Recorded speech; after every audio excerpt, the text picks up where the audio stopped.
What about you? You obviously went to Liberty, but we were in very different circles. You were on the soccer team. It was a less cool circle than the football team, of course. Yeah. But But but you have internationally, friends we're still cool. somehow. So no.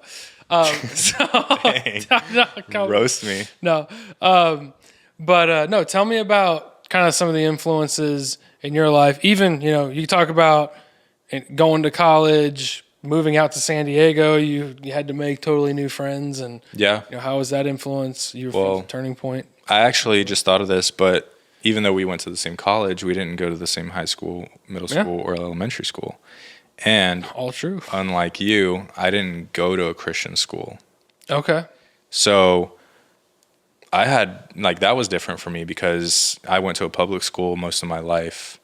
And even though not everyone at the Christian high school you went to were like really good Christians and great influences on you, that you probably had more than I would find at a public school. Yeah.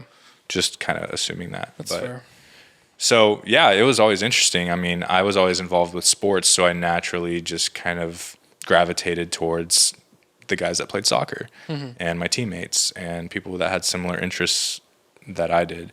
So not that everyone was a Christian, a great example, but because of how I was raised, I think, and the good influence I had on my life of being raised by Christian parents and in a Christian home and, being always involved in a Christian community at church and whatnot, it helped me decide who I would naturally gravitate to, I think, because I had that foundation.